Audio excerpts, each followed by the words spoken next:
नमस्कार, India voice देख रहे हैं आप और मैं हूं आपके साथ शिवम दुबे। वक्त तो चला है रिपोर्टर लाइव का, जहां दिन भर की तमाम बड़ी खबरों की जानकारी हमारे संवाददाता सीधे आप तक पहुंचाते हैं। बुलेटिन की शुरुआत करेंगे बड़ी खबर के साथ। आपको बता दें कि केंद्र सरकार के बजट को झुनझुना बताकर विपक्ष इस पर धरना प्रदर्शन कर रहा है। क्या कुछ कहा विपक्ष ने, बता रहे हमारे सहयोगी अजय चौहान।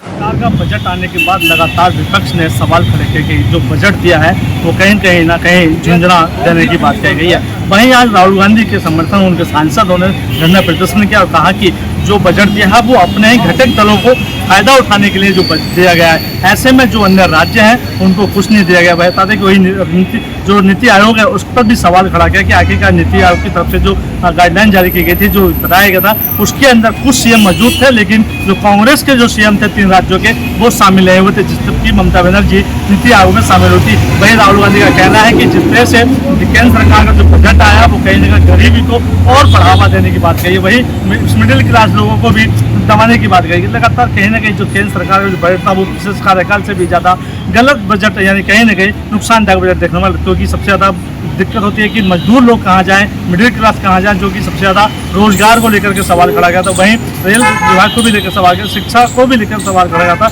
लेकिन लगातार जिस तरह विपक्ष ने हंगामा काटा, वही अब देखना होगा कि केंद्र सरकार क्या इस बजट के अंदर कुछ अलग कुछ करेगी या नहीं करेगी। दिल्ली से अजय चौहान। जम्मू कश्मीर के कुपवाड़ा में आतंकियों और सेना के बीच में मुठभेड़ हुआ है और इस मुठभेड़ के दौरान क्या कुछ हुआ है, बता रहे हमारे सहयोगी शुभम बोगल। जम्मू कश्मीर एलओसी कुपवाड़ा में बीती रात को एक आतंकी को ढेर कर दिया गया और जिसके बाद एक जवान हमारा जो है वो शहीद हो गया। आपको बताते चले तो बीती रात को आतंकियों ने जो है, आतंकियों का एक ग्रुप जो था उन्होंने ताबड़तोड़ फायरिंग करना शुरू की गई और उसके बाद आपको मिली जानकारी के अनुसार बताते चले तो लगातार ये जो दोनों तरफ से ताबड़तोड़ फायरिंग थी वो चलती रही और जिसके बाद जो है एक जवान हमारा घायल हो गया और उन्हें नजदीकी अस्पताल जब पहुंचाया गया तो अब जो खबर आ रही है कि हमारा एक जवान जो है वो शहीद हो चुका है और एक घुसपैठिए को जो है पाकिस्तानी आतंकवादी को मौत के घाट उतार दिया गया है। आपको जानकारी बताते चले तो उस इलाके में लगातार सर्च ऑपरेशन जारी था और सर्च ऑपरेशन के दौरान जो है आतंकवादी घुसपैठ करते हैं और घुसपैठ के दौरान एक आतंकवादी को मौत के घाट उतार दिया जाता है। वीडियो जर्नलिस्ट राहुल के साथ इंडिया वॉइस, जम्मू कश्मीर। तो वहीं उत्तराखंड में जनहित मुद्दों के साथ साथ अब धार्मिक मुद्दों पर भी राजनीति हो रही है और इसमें पक्ष और विपक्ष दोनों आमने सामने आ गए। क्या है पूरा मामला, बता रहे हमारे सहयोगी अभय कैंतुरा।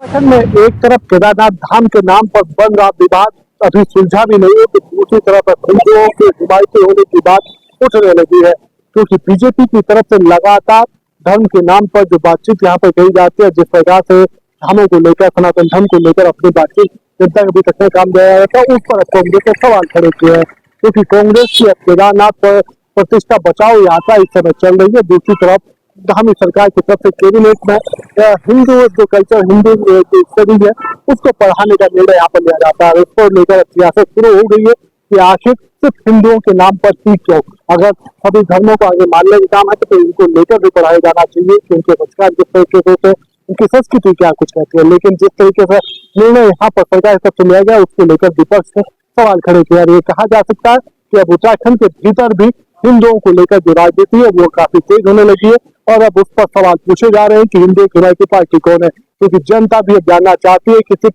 धर्म के नाम पर जो राजनीति हो रही है उसका असल उद्देश्य क्या है, क्योंकि विकास होना जरूरी है। जनता विकास की मांग यहाँ पर करती है। India wise. वहीं सावन के महीने में ताजमहल में जलाभिषेक करने को लेकर आगरा कोर्ट में एक याचिका दायर की गई है। क्या कुछ है पूरा मामला, बता रहे हमारे सहयोगी जिशान। खूबसूरत इमारत ताजमहल इन दिनों एक बार फिर से विवादों के घेरे में है। आपको बता दें कि हिंदूवादी नेताओं ने आज आगरा कोर्ट में एक याचिका दायर की है। उन्होंने साफ तौर से उसमें कहा है कि सावन का पवित्र महीना चल रहा है और इस महीने में हिंदुओं को भी ताजमहल के अंदर जल अभिषेक करने की अनुमति दी जाए। हालांकि कोर्ट ने याचिका स्वीकार कर ली है।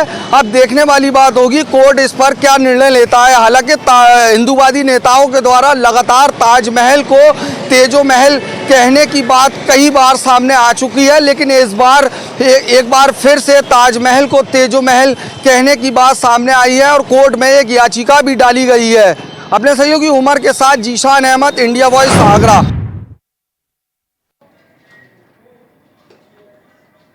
तो वहीं बिहार में पेपर लीक को लेकर विधानसभा में बिल पेश हुआ है और इस खबर पर विस्तार पूर्वक जानकारी दे रही है हमारी सहयोगी नेहा। बिहार में पेपर लीक को लेकर विधेयक पास हो गया है। इसे लेकर जब बता दें कि जहां एक और बिहार की लगातार पेपर लीक मामले में बिहार की किरकिरी हो रही थी, जिसे लेकर पक्ष और विपक्ष दोनों मुखर होकर सामने आ रहे थे। बता दें कि बिहार विधानसभा में पेपर लीक को लेकर विधेयक पास हो गया है और इस विधेयक में कहा गया है कि जो इसमें शामिल होंगे, जिस तरह से पुलिस जो भर्ती परीक्षा थी उसमें भी पेपर लीक हुआ था, उसके बाद नीट की जो परीक्षा हुई थी उसमें भी पेपर लीक के मामले सामने आए थे। इसे लेकर मुख्यमंत्री नीतीश कुमार ने गंभीरता से लिया था और आज सभी सर्वसम्मति से विधेयक पास हो चुका है। इसमें जिस तरह से विधेयक में कहा गया है कि अगर इसमें दोषी होंगे तो इस पेपर लीक में जो शामिल होंगे उन्हें 10 साल की सजा और 1 करोड़ रुपए के जुर्माने की भी बात सामने आ रही है। वहीं बता दें इस गड़बड़ी में जो शामिल होंगे तो उनको 3 से 5 साल की सजा की बात कही जा रही है और जिसमें जो संलिप्त हैं तो 10 लाख की जुर्माना की भी बात आ रही है। जहां एक और लगातार पेपर लीक को लेकर पूरे बिहार की किरकिरी हो रही थी और लगातार विपक्ष इसे लेकर सड़कों पर उतर रहा था और आज बिहार विधानसभा में इसे पेपर लीक के मामले को लेकर विधेयक पास हो गया है और इसमें कठोर से कठोर कार्रवाई की बात कही जा रही है। बता दें कि नीट परीक्षा में भी जिस तरह से लगातार एक के बाद एक बिहार में इसमें संलिप्तता होने की बात कही गई और गिरफ्तारी भी हुई और इसमें जो शामिल है उस पर कठोर कार्रवाई की बात कही जा रही है। और इस विधेयक के आने से अब जो पुलिस भर्ती परीक्षा में पेपर लीक हुआ था, इसके अलावा आगे भी जो पेपर आयोजित होंगे या परीक्षा ली जाएगी तो कहीं ना कहीं जो इसमें शामिल लोग होंगे या करने की कोशिश करेंगे, जो कठोर कार्रवाई की जो इसमें विधेयक बनाया है, इसे लेकर अब माना जा सकता है कि यह पेपर लीक मामला कम हो सकता है। लेकिन देखने वाली बात होगी कि आने वाले समय में जो युवाओं जो पढ़ते हैं और पेपर लीक हो जाता है फिर उनके भविष्य से खिलवाड़ होता है। इसे लेकर जिस तरह से यह फैसला आया है कहीं ना कहीं युवाओं को संतोषजनक फैसला लग रहा है। अब देखने वाली बात होगी कि भविष्य में क्या होता है। मैं नेहा गुप्ता, भोजपुर, इंडिया वॉइस। रुक करेंगे अगली खबर की ओर। उत्तर प्रदेश के कासगंज से एक दिल दहला देने वाला मामला सामने आया है, जहां पर थाने में मां और बेटे दोनों थाने में ही आत्मदाह करने का प्रयास किया। लेकिन क्यों, वजह क्या है, इसके पीछे पूरा मामला क्या है, बता रहे हमारे सहयोगी अशोक। न्याय न मिलने के चलते मां बेटे ने पेट्रोल डालकर किया आत्महत्या करने का प्रयास।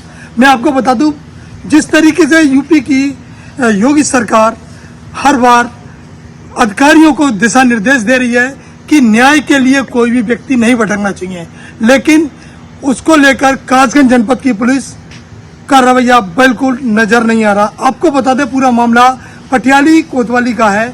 यहाँ 2 दिन पूर्व हथौड़ा बन के रहने वाले शैलेंदर अपनी मोटरसाइकिल से बाजार जा रहे थे, तभी अचानक गांव के राजू चौहान और उसके कुछ लोगों ने उनको अपनी बोलेरो से रौंदने का प्रयास किया। जब वो रौंद नहीं पाए तो उन्होंने उतरकर उस शैलेंदर उर्फ गौतम की पिटाई की। पिटाई के दौरान जब वो तैयारी लेकर अपने पटियाली कोतवाली पहुंचा, कोतवाली पुलिस ने दबंगियाई के चलते एक नहीं सुनी। आनंद फानंद में कल गुस्से में आकर वे अपनी मां के संग पेट्रोल लेकर आत्महत्या करने के लिए पटियाली थाने पहुंच गया। उसने अपने ऊपर पेट्रोल भी डाल लिया, लेकिन कोतवाली पुलिस बैठी बैठी देखती रही। बाद में आनंद फानंद में कुछ लोगों ने पीड़ित को ही पकड़कर गलेवान पकड़कर पकड़ा।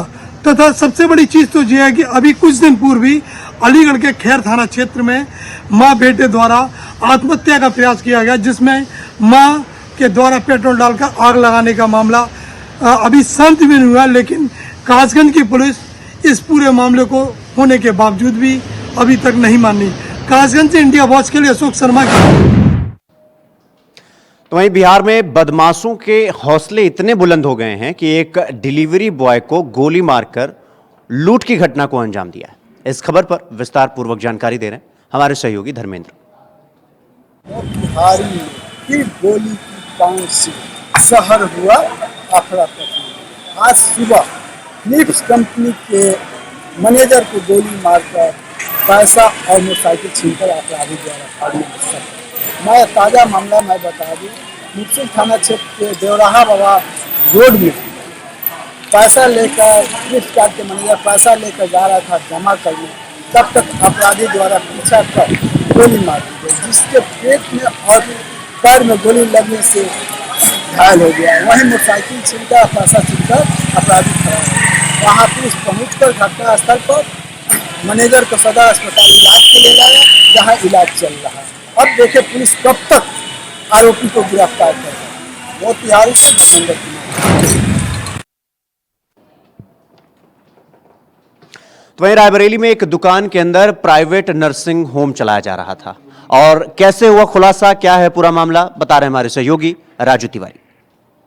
प्रदेश के डिप्टी सीएम और स्वास्थ्य विभाग के मंत्री ब्रजेश पाठक भले ही उत्तर प्रदेश समेत रायबरेली जिले की स्वास्थ्य व्यवस्थाओं को सुधारने के लिए अनेक प्रकार से प्रयास कर रहे हो और समय समय पर उनके द्वारा औचक निरीक्षण करते हुए जिम्मेदारों को हिदायत देते हुए कहा जा रहा है कि जो बिगड़ी हुई व्यवस्थाएं हैं उसको पटरी पर लाया जाए, लेकिन साफ तौर से कहा जा रहा है कि जिस प्रकार से रायबरेली स्वास्थ्य महकमे के जिम्मेदार लोग बेपरवाह हैं, कहीं न कहीं उनको न तो प्रदेश सरकार का भय है और न स्वास्थ्य महकमे के आला कमान ब्रजेश पाठक का। एक ऐसा ही मामला रायबरेली जिले के डलमऊ तहसील क्षेत्र का आया है, जहां पर एक निजी नर्सिंग होम गैर मानक के चल रहा था और जो विभाग के जिम्मेदार अधिकारी और कर्मचारी हैं उनकी नींद तब टूटी जब जिम्मेदार लोगों के द्वारा उसकी शिकायत जिला अधिकारी से की गई। बता दें कि पूरा मामला रायबरेली जिले के डलमऊ तहसील क्षेत्र के पड़वा नाले का है, जहां पर एक अवैध रूप से संचालित हो रही प्रयास नर्सिंग होम जो लोगों के जेब पर डाका डाल रही थी और गैर मानक के भी चल रही थी। इसकी शिकायत स्थानीय लोगों के द्वारा मुख्यमंत्री को भी लिखित रूप से की गई है और जिला अधिकारी से मिलकर उन लोगों के द्वारा शिकायत की गई। तो वहां पर एक जांच कमेटी बनाई गई जिसमें सीएचसी अधीक्षक डलमऊ और उप जिलाधिकारी डलमऊ मनोज सिंह को शामिल किया गया। हालांकि सीएचसी अधीक्षक और डलमऊ उप जिलाधिकारी के द्वारा संयुक्त रूप से छापेमारी की गई प्रयास नर्सिंग होम पर, तो वहां पर जो दस्तावेज मिले वो मानक से अधूरे मिले और वहां पर जो भी व्यवस्थाएं थी वो अस्त व्यस्त थी। बता दें कि एक दुकान में नर्सिंग होम संचालन कर रहा था संचालक और उसके द्वारा तमाम फर्जीवाड़े के कागजात भी पाए गए। तो इस तरह से जैसे उत्तर प्रदेश के मुख्यमंत्री योगी आदित्यनाथ के द्वारा निर्देश दिए गए कि जीरो टॉलरेंस के तहत कार्य किए जाए, तो साफ तौर से कहीं न कहीं स्वास्थ्य विभाग के अधिकारियों पर भी अब सवाल खड़े हो रहे हैं, क्योंकि ऐसे कई और मानक के विपरीत चलने वाले नर्सिंग होम सरेआम चल रहे हैं और उन पर कार्यवाही नहीं हो रही। तो कहीं न कहीं पूरा जिले का जो आला अधिकारी है स्वास्थ्य महकमे के वो घेरे में आ रहे हैं, क्योंकि अब जिस प्रकार से इस नर्सिंग होम पर कार्यवाही हुई है इसके बाद अवैध नर्सिंग होम संचालकों में हड़कंप का माहौल जरूर देखने को मिल रहा है। लेकिन अब देखने वाली बात होगी कि पूरे जिले में जो अवैध नर्सिंग होम इस तरह से संचालित हो रहे हैं, क्या उन पर भी कार्यवाही सुनिश्चित की जाएगी या बस इसी नर्सिंग होम पर जो शिकायत के बाद कार्यवाही हुई है इसके बाद जो स्वास्थ्य महकमा है वो स्त्री कर लेगा। बता दें कि चाहे डलमऊ तहसील क्षेत्र हो या ऊंचाहार तहसील क्षेत्र हो या सलोन तहसील क्षेत्र हो, यहाँ पर तमाम यानी सैकड़ों की संख्या में अवैध नर्सिंग होम संचालित हो रहे हैं जो लोगों की जान के साथ भी खिलवाड़ कर रहे हैं और लोगों के जेबों पर भी डाका डाल रहे हैं। बता दें कि जिस तरह से स्थानीय लोगों के द्वारा एकजुट होकर शिकायत की गई और शिकायत करने के बाद स्वास्थ्य महकमे के द्वारा जो कार्यवाही वो सुनिश्चित की गई है, देखने वाली बात होगी कि ये कार्यवाही आगे भी जारी रहेगी कि बस इसी तरह इस नर्सिंग होम पर कार्यवाही होने के बाद समाप्त हो जाएगी। हालांकि ये तो आने वाला वक्त तय करेगा। Raju Tiwari, India Voice, Raebareli. उत्तर प्रदेश सरकार में कैबिनेट मंत्री संजय निषाद ने उत्तर प्रदेश के डिप्टी सीएम ब्रजेश पाठक से मुलाकात की, जिस दौरान उनका दर्द छलका है। क्या है पूरा मामला, बता रहे हमारे सहयोगी आसिफ। उत्तर प्रदेश की योगी सरकार के कैबिनेट मंत्री डॉक्टर संजय निषाद का एक बार फिर से दर्द छलका। संजय निषाद ने एक बयान दिया, कहा कि सरकार में अफसर मंत्री और कार्यकर्ताओं की नहीं सुनते, जिसका खामियाजा आने वाले चुनाव में भुगतना पड़ेगा। हालांकि कैबिनेट मंत्री संजय निषाद अपने बेटे की सुरक्षा हटाए जाने को लेकर भी सरकार से नाराज चल रहे हैं। बता दें कि यूपी के कैबिनेट मंत्री डॉक्टर संजय निषाद ने एक बयान दिया। यह बयान काफ़ी चौंकाने वाला है। डॉक्टर संजय निषाद ने योगी सरकार को घेरते हुए कहा कि अफसर कार्यकर्ताओं की नहीं सुनते, ऐसे में कार्यकर्ता नाराज हो रहे हैं और जिससे आने वाले दिनों में होने वाले चुनाव में बीजेपी को बड़ा नुकसान भी झेलना पड़ सकता है। इसके पहले भी मंत्री संजय निषाद ऐसा ही बड़ा बयान पहले भी दे चुके हैं। हालांकि संजय निषाद ने यह भी याद दिलाने की कोशिश की कि जिस तरह मंत्री और विधायकों को चिट्ठी लिखना पड़ रहा है और जो खामियां हैं उसको बतानी पड़ रही है, इस पर सरकार को ध्यान भी देना चाहिए। बता दें कि पिछले दिनों पूर्व मंत्री मोती सिंह, विधायक रमेश मिश्रा समेत तमाम ऐसे माननीय हैं जिन्होंने सरकार पर सवाल खड़े करते हुए चिट्ठी लिखी थी और चिट्ठी और बयान वायरल भी हो चुके हैं। इसके बाद दूसरी बार कैबिनेट मंत्री संजय निषाद का चौंकाने वाला बयान सामने आया है। हालांकि लोकसभा चुनाव के बाद संजय निषाद ने बीजेपी पर बड़ा हमला भी किया था। कहा था कि बीजेपी के नेताओं के घात की वजह से उनके बेटे को हार मिली। अब संजय निषाद ने यहाँ तक कि कह दिया कि अफसर उनकी सुनती नहीं है। ऐसे में इसका खामियाजा बीजेपी को भुगतना पड़ेगा। फिलहाल संजय निषाद के इस बयान पर सियासत तेज हो चली है और चर्चाओं का बाजार भी गर्म हो गया है। देखने वाली बात यह है कि जिस तरह से कैबिनेट मंत्री संजय निषाद ने यूपी सीएम योगी आदित्यनाथ को एक नसीहत दी है, इस नसीहत पर कितना अमल होता है यह देखने वाली बात होगी। सहयोगी सरार के साथ आसिफ बेग, इंडिया वॉइस, लखनऊ। तो वहीं एंटी करप्शन के राष्ट्रीय अध्यक्ष वाराणसी पहुंचे हैं, जहां पर पहुंचने के बाद उन्होंने जमकर सरकार पर हमला बोला है। क्या कुछ कहा है उन्होंने, बता रहे हमारे सहयोगी धर्मेंद्र।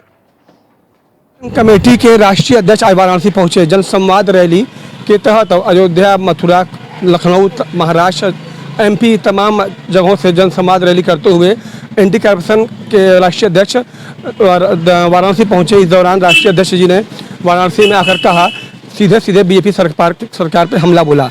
राष्ट्रीय अध्यक्ष ने कहा कि भ्रष्टाचार पूरी तरह जो है इस सरकार में हावी है। तमाम प्रदेशों, देशों से, अन्य जिलों से होते हुए हम वाराणसी पहुंचे हैं। इसमें तमाम 10,000 लोगों के द्वारा पत्रक छापा गया है। इस पत्रक को वाराणसी में लेने के बाद राज्यपाल के माध्यम से इस मामले को जांच कराई जाएगी। अगर कार्रवाई नहीं होती है तो सुप्रीम कोर्ट के माध्यम से विधिक कार्रवाई की जाएगी। वाराणसी से धर्मेंद्र पांडे, इंडिया वॉइस। रुक करेंगे अगली खबर की ओर। आपको बता दें कि वाराणसी में एक छात्रा की सड़क हादसे में मौत हो गई और जिसके बाद परिजनों ने जमकर हंगामा कर दिया। क्या है पूरा मामला और कैसे हुआ घटना, बता रहे हमारे सहयोगी धर्मेंद्र। वाराणसी के थाना क्षेत्र में चंद्रा चौराहे के पास आज सुबह 12 बजे के आसपास एक स्कूल के छात्र को साइकिल से जाते वक्त, स्कूल जाते वक्त एक जो है ट्रक, बालू लदे ट्रक से कुचल जाने से दर्दनाक मौत हो गई। जिसके बाद क्षेत्र पे मौके के क्षेत्रीय लोगों ने, मौके पे मौजूद लोगों ने रोड पे हाईवे को चक्का जाम कर दिया। मौके पे साना एसीपी अतुल अंजान त्रिपाठी पहुंचकर लोगों को समझाया बुझाया और मौके पे मौके पे जाम को खत्म कराया। वाराणसी से धर्मेंद्र पांडे, इंडिया वॉइस। तो वहीं समाजवादी पार्टी के प्रमुख अखिलेश यादव ने विधान परिषद के नेता प्रतिपक्ष का नाम का ऐलान कर दिया है और इस खबर पर विस्तार पूर्वक जानकारी दे रहे हमारे सहयोगी आसिफ। सपा प्रमुख अखिलेश यादव ने विधान परिषद के नेता प्रतिपक्ष के नाम का ऐलान तो कर दिया है, लेकिन विधान सभा के नेता प्रतिपक्ष के ऐलान पर अब भी सस्पेंस बरकरार है।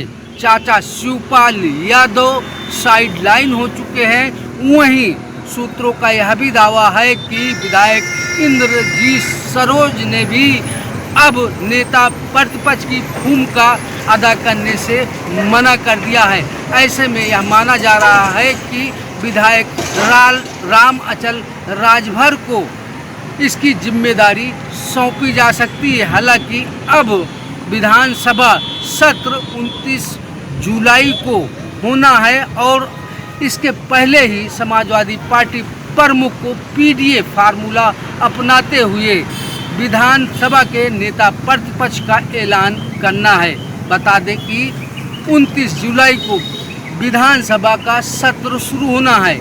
इसके पहले सपा प्रमुख अखिलेश यादव ने पीडीए फार्मूले पर लाल बिहारी यादव को विधान परिषद का नेता प्रतिपक्ष बनाने का ऐलान किया। अब विधानसभा के नेता प्रतिपक्ष के नाम का ऐलान होना बाकी है। हालांकि कहा जा रहा है कि बीते 24 घंटे के भीतर सपा प्रमुख अखिलेश यादव नाम का ऐलान कर सकते हैं। लेकिन अगर बात करें कि वह कौन सा खुदकिस्मत है जिसका नाम सपा प्रमुख अखिलेश यादव नेता प्रतिपक्ष के रूप में लेंगे। बात करें नेताओं की तो विधायक राम अचल राजभर, इंद्रजीत सरोज और शिवपाल यादव का नाम रेस में चल रहा था। लेकिन जिस तरह से सपा प्रमुख अखिलेश यादव ने विधान परिषद के नेता प्रतिपक्ष में यादव बिरादरी पर भरोसा बनाया और लाल बिहारी यादव को नेता प्रतिपक्ष चुना, ऐसे में शिवपाल यादव का विधानसभा में नेता प्रतिपक्ष बनना बड़ा ही मुश्किल दिख रहा है। सूत्रों का कहना है कि कहीं न कहीं चाचा शिवपाल यादव के साथ सपा प्रमुख अखिलेश यादव ने बड़ा दांव खेल दिया है। वहीं दूसरी तरफ अगर बात करें इंद्रजीत सरोज, तो वह पासी समुदाय से आते हैं और पीडीए फार्मूला में ठीक ढंग से सेट होने के लिए इंद्रजीत सरोज का नाम चर्चा में था। लेकिन सूत्रों का यह दावा है कि इंद्रजीत सरोज ने भी अपने खराब स्वास्थ्य का हवाला देकर सपा प्रमुख अखिलेश यादव को नेता प्रतिपक्ष बनने से मना कर दिया है। इसके बाद नाम आता है राम अचल राजभर का, तो राम अचल राजभर बैकवर्ड समुदाय से आते हैं। ऐसे में अब यह कहा जा रहा है कि जल्द ही राम अचल राजभर के नाम का ऐलान सपा प्रमुख अखिलेश यादव जल्द ही कर देंगे। हालांकि जिस तरह से लोकसभा चुनाव के बाद समाजवादी पार्टी का जोश पूरी तरह हाई है और अब विधान परिषद और विधानसभा में भी पीडीए दांव अपनाया गया है। और ऐसे में जिस तरह से सपा प्रमुख यानी समाजवादी पार्टी प्रमुख अखिलेश यादव अब उपचुनाव में सफलता पाने के लिए तमाम तिकड़म बैठा रहे हैं, लेकिन आने वाले दिनों में समाजवादी पार्टी को कितना सफलता मिलती है यह समय ही बताएगा, क्योंकि कहीं न कहीं अब चाचा शिवपाल यादव की नाराजगी भी अखिलेश यादव को झेलनी पड़ सकती है। सहयोगी सराज के साथ आसिफ बेग, इंडिया वॉइस लखनऊ। तो रिपोर्टर लाइव में फिलहाल अभी के लिए बस इतना ही। देश और दुनिया की तमाम बड़ी खबरों को देखने के लिए देखते रहिए इंडिया वॉइस। नमस्कार।